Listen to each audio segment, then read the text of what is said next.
Imagine कीजिए किसी अच्छे कॉलेज की फर्स्ट ईयर की क्लास जहां सारे स्टूडेंट एंट्रेंस एग्जाम के बेस्ट स्कोर्स के साथ उस कॉलेज में आए हैं। यानी वो सारे स्टूडेंट आईक्यू लेवल के एक सर्टेन थ्रेशोल्ड को क्रॉस करके वहां पहुंचे हैं। अब वो सब कुछ साल बाद सेम क्वालिफिकेशन के साथ कॉलेज से पास आउट होकर निकलते हैं। लेकिन लाइफ के कुछ सालों बाद सब लोग आपको अलग अलग लेवल पे मिल सकते हैं।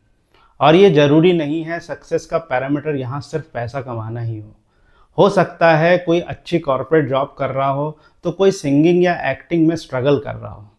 असल में आईक्यू आपको आपके शुरुआती करियर में एक सर्टेन लेवल तक मदद करता है, लेकिन जब आप एक प्रोफेशनल हैं, जैसे आप इंजीनियर, लॉयर या डॉक्टर हैं, तब आपको लगभग एक जैसे आईक्यू वाले लोगों से ही compete करना होता है। लेकिन जो लोग वहाँ से आगे निकलते हैं वो इमोशनल इंटेलिजेंस की वजह से निकलते हैं। हेलो दोस्तों, आज बात करेंगे इमोशनल इंटेलिजेंस के बारे में। मेरे पिछले वीडियो में हमने बात की थी यूज़ ऑफ इमोशनल इंटेलिजेंस की। आज हम समझने की कोशिश करेंगे इमोशनल इंटेलिजेंस को थोड़ा डीप में, और डिस्कस करेंगे 6 ऐसे साइन जो बताते हैं कि आप इमोशनली इंटेलिजेंट हैं। और ये वीडियो आपको हेल्प करेगी आप कैसे अपने इमोशनल इंटेलिजेंस को इम्प्रूव कर सकते हैं। क्योंकि इमोशनल इंटेलिजेंस की सबसे अच्छी बात यह है कि इसे हम कंटिन्यूअसली इम्प्रूव कर सकते हैं। आगे बढ़ने से पहले मैं आपको सजेस्ट करूंगा कि आप मेरे और भी वीडियो देख सकते हैं इसी चैनल पे related to emotional intelligence and behavioural transformation, जो आपको हेल्प करती है रियल लाइफ ग्रोथ में। यदि आपने अभी तक सब्सक्राइब नहीं किया है तो प्लीज़ सब्सक्राइब कीजिए इस चैनल को फॉर मोर वैल्यूबल कंटेंट। चलिए समझते हैं इमोशनल इंटेलिजेंस को। आसान भाषा में कहूँ तो इमोशनल इंटेलिजेंस का मतलब है अपने इमोशंस को समझना, उन्हें कंट्रोल करना, दूसरों के इमोशंस को फील करना और इन सब को यूज़ करके अच्छी रिलेशनशिप्स बनाना। और ये स्किल्स हम लाइफ के एक्सपीरियंसेस और उन्हें कॉन्शियसली ऑब्जर्व करके सीखते हैं। इसे हम 4 बेसिक पार्ट्स में समझ सकते हैं, जिसमें पहला है सेल्फ अवेयरनेस, अपने इमोशंस को समझना। आपको पता हो कि आप क्या महसूस कर रहे हैं और क्यों। एग्जाम्पल के लिए, यदि आप बहुत भूखे हैं और आप कोई काम में फंसे हैं, उस वक्त हो सकता है आप छोटी सी बात पे गुस्सा कर जाएं अपने आसपास के लोगों पे। लेकिन यदि आपको तुरंत रियलाइज़ हो जाए कि आपका ये बिहेवियर आपके भूखे रहने की वजह से है, तो आप शायद उस सिचुएशन को ज़्यादा अच्छे से हैंडल कर सकते हैं। यानी आप अब अपने खाने का ध्यान रख सकते हैं जब आपको कुछ इम्पोर्टेंट करना हो, जिससे आप ऐसी सिचुएशन में बेहतर बिहेव कर सकते हैं। दूसरा पार्ट है सेल्फ मैनेजमेंट। इसका मतलब ये है कि आप अपनी कैपेसिटी के अकॉर्डिंग अपने काम और बिहेवियर को मैनेज कर पाते हैं। जैसे कई लोग बिना सोचे समझे ओवर कमिट करते हैं किसी भी काम में और फिर फंसा हुआ महसूस करते हैं, या फिर जब वो उस कमिटेड काम को पूरा नहीं कर पाते हैं तो बहुत ज़्यादा प्रेशर फील करते हैं। असल में रिसोर्सेस लोगों के पास एक समान हो सकते हैं, लेकिन सेल्फ मैनेजमेंट का मतलब है आप उन अवेलेबल रिसोर्स को कैसे इफ़ेक्टिवली यूटिलाइज करते हैं, और यही सेल्फ मैनेजमेंट है। तीसरा फैक्टर है सोशल अवेयरनेस का। दूसरों के इमोशंस को समझना, उनकी फीलिंग्स को फील करना, ये एम्पैथी है। यदि आप लोगों के बीच में हैं और आप उनके मूड को समझ सकते हैं तो आप बेहतर कनेक्शन इस्टेब्लिश कर पाते हैं। जब आप दूसरों की सिचुएशन में अपने आप को रख के फील कर पाते हैं तो आप ज़्यादा अच्छे से सोशली बिहेव करते हैं। जैसे आप छोटी छोटी बातों में किसी की पुअर स्किल्स पे मजाक बना रहे हैं तो आप अपने आप को उसकी जगह रख के सोचें। यही सोशल अवेयरनेस हेल्प करती है बेटर इमोशनल इंटेलिजेंस डेवलप करने में। चौथा फैक्टर है रिलेशनशिप मैनेजमेंट। ये है कम्युनिकेशन, ट्रस्ट और कॉन्फ्लिक्ट्स को हैंडल करने की स्किल्स। यदि आप किसी भी टाइप के कॉन्फ्लिक्ट में थोड़ा सोच के रिस्पॉन्ड करना जानते हैं तो आप बेहतर रिलेशनशिप मेंटेन कर पाते हैं।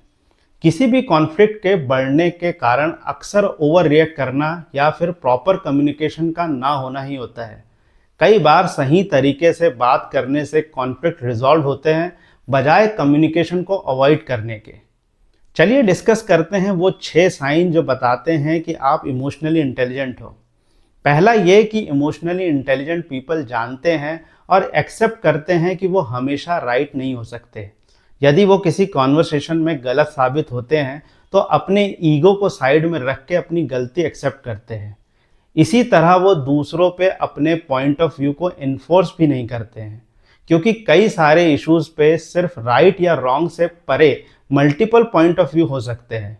इमोशनली इंटेलिजेंट लोग दूसरों की ओपिनियन की रिस्पेक्ट करेंगे, भले ही वो उनसे डिसएग्री करें। दूसरा साइन है, emotionally intelligent people are open to feedback even on small things. ये लोग काम करते हैं अपनी कमियों पे, फिर चाहे वो बहुत छोटी सी बात ही क्यों ना हो। हमारे अंदर बहुत सारी ऐसी छोटी मोटी कमियां हो सकती है जो हम नज़रअंदाज कर जाते हैं, लेकिन यदि आप उन गलतियों के फीडबैक को पॉजिटिवली काम करके करेक्ट कर सकते हैं तो ये आपको इमोशनली मैच्योर बनाता है। तीसरा साइन है कि इमोशनली इंटेलिजेंट लोग तुरंत रिएक्ट नहीं करते हैं किसी भी सिचुएशन पे। वो थोड़ा रुक कर या पॉज लेके उन सिचुएशन पे अपने रिएक्शन देते हैं। किसी भी पैनिक सिचुएशन में भी ये लोग बेहतर तरीके से सोच सकते हैं बजाय तुरंत एंशियस होने के। ये हेल्प करता है इन्हें उस सिचुएशन पे बेहतर सोल्यूशन ढूंढने में। फोर्थ साइन है, इमोशनल इंटेलिजेंट लोग बाउंड्रीज क्रॉस नहीं करते हैं किसी भी रिलेशन में।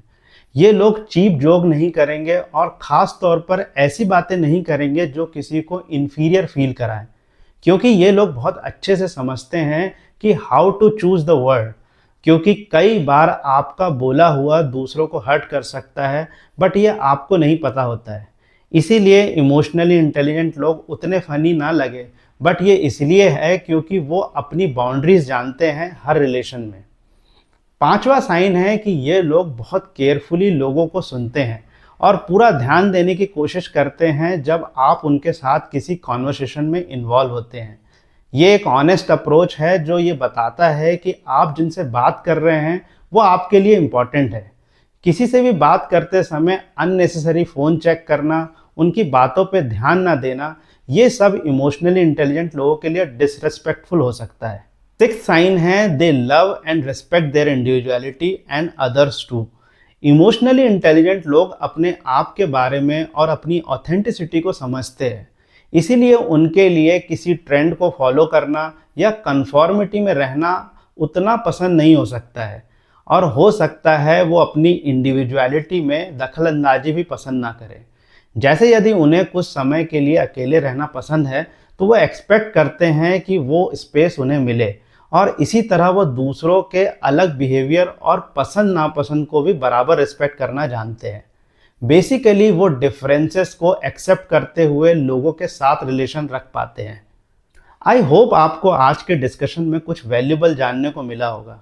कमेंट्स करके बताइए यदि आप कोई ट्रेट ऐड करना चाहते हैं जो हमें इमोशनली इंटेलिजेंट बनाता है। ऐसे ही माइंडफुल कंटेंट के लिए सब्सक्राइब कीजिए। मैं आपसे फिर मिलूंगा एक और वीडियो के साथ। तब तक के लिए कीप ग्रोइंग, कीप थ्राइविंग।